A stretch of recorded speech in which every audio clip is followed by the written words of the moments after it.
नमस्कार, मी पंचाक्षरी स्वामी मंद्रुप, पत्रकार दैनिक संचार। आज आपण दक्षिण सोलापूर तालुक्यातील सीना नदी काठावर वसलेल्या संजवाड या गावाच्या शेजारी आलेलो आहोत। या ठिकाणी सीना नदीवरील जो पूल आहे संजवाड आणि औराद या गावाला जोडणारा, हा पूल गेल्या 20 दिवसापासून वाहतुकीसाठी बंद होता। या पुलावर जवळपास 10 ते 15 फूट पाणी असल्यामुळे हा मार्ग वाहतुकीसाठी बंद होता। काल सायंकाळी या पुलावरील पाणी ओसरल्यामुळे हा पूल वाहतुकीसाठी खुला झालेला आहे। आपण पाहू शकता 20-21 दिवसानंतर औराद संजवाड हा रस्ता सुरू झालेला आहे। गेले 20 दिवस हा मार्ग बंद असल्यामुळे औराद आणि संजवाडचा संपर्क तुटलेला होता। काल सायंकाळी या पुलावरील पाणी ओसरल्यामुळे आज सकाळी हा मार्ग वाहतुकीसाठी खुला झालेला आहे। गेल्या 20 दिवस हा पूल पाण्याखाली असल्यामुळे या पुलाचं मोठं नुकसान झालेलं आहे। आपण पाहू शकता या ठिकाणी पुलावरील जो रस्ता आहे, जो डांबर आहे, जो खडी आहे, ते सगळं वाहून गेलेलं आहे। आपण पाहू शकता मोठे खड्डे या पुलावर पडलेले आहेत। आपण पाहू शकता, हे पहा किती मोठे खड्डे या ठिकाणी पडलेले आहेत रस्त्यावर। हा रस्ता हे बघा, पाण्याचा वेग इतका मोठा होता की या पाण्याच्या मोठ्या वेगामुळे हे जे संरक्षक कठडे आहेत, हे बघा, हे मोडून पडलेले आहेत। हे संरक्षण कठडे हे मोडून पडलेले आहेत। हे पहा, याच्यावरून आपल्याला लक्षात येईल की पाण्याचा वेग किती मोठा होता हे आपल्याला या ठिकाणी दिसून येईल। हे बघा, पूर्ण कठडे मोडून पडलेले आहेत आणि समोरचे कठडे तर पूर्ण वाहून गेलेत। हे बघा, इकडे तर कठडेच नाहीत लोखंडी, हे बघा पूर्ण वाहून गेले त्या साईडचे। याच्यावरून आपल्याला लक्षात येईल की पाण्याचा वेग किती मोठा होता।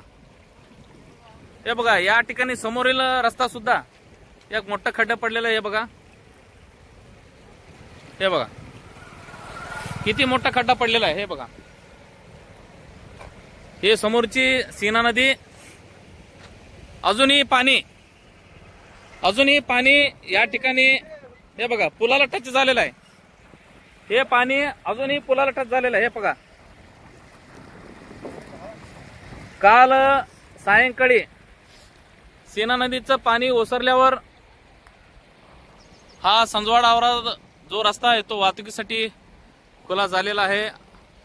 बाजूचे जे शेती आहे, या शेतीतील ऊस आणि द्राक्षे हे सगळं मोठं नुकसान झालेलं आहे। या पिकाचं जवळपास 15 फूट पाणी या सीना नदीच्या परिसरातील 2 किलोमीटर अंतरापर्यंत पसरल्यामुळे याचं मोठं नुकसान झालेलं आहे। आपण पाहू शकता या ठिकाणी वाहतूक सुलभ झालेली आहे। या सीना नदीच्या परिसरात 15 फूट पाणी शिरल्यामुळे आपण पाहू शकता जे बाजूची जे ऊस आणि चिलारी झाडे, इतर झाडांची अवस्था काय झालेली आहे आपण बघा, किती विदारक परिस्थिती या ठिकाणी झालेली आहे। हे बघा, हे पहा, हे सीना नदीच्या शेजारी असलेलं हे शेती, हे झाडं यांची झालेली अवस्था बघा। हे बघा, हे बघा,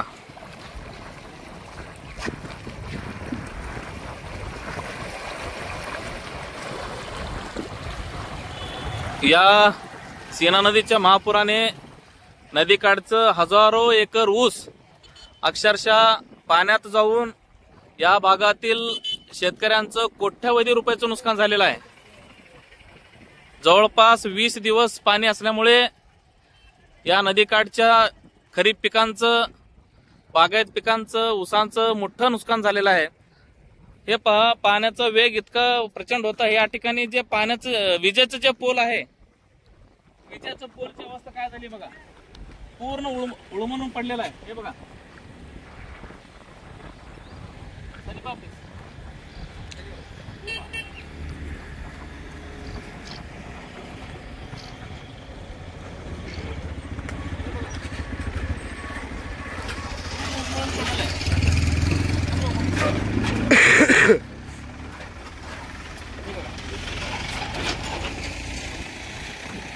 हे विजेचे जे खांब आहे ते पूर्ण उन्मळून पडलेलं आहे।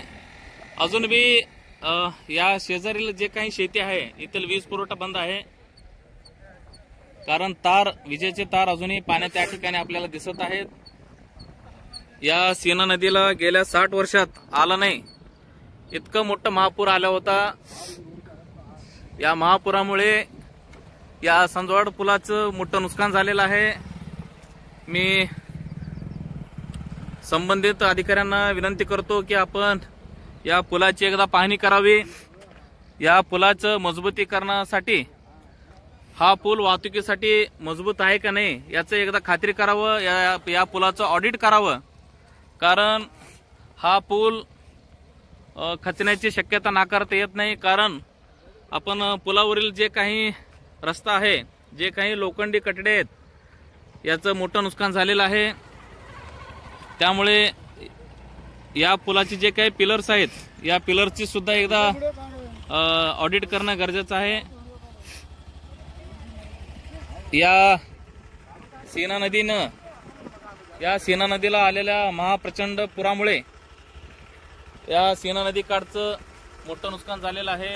मी शासनाला आवाहन करतो की तुम्ही दक्षिण सोलापूरच्या सीना नदी काठच्या सगळ्या शेतीचं आणि त्या शेतातील खरीप पिकांचं, बागात पिकांचं आणि गावागावात पाणी शिरल्यामुळे नुकसान झालेल्या घराचं, संस्कृती साहित्याचं तातडीने पंचनामे करून शेतकऱ्यांना मोठ्या प्रमाणामध्ये आपण आर्थिक मदत करावी अशी मी या ठिकाणी शासनाला विनंती करतो।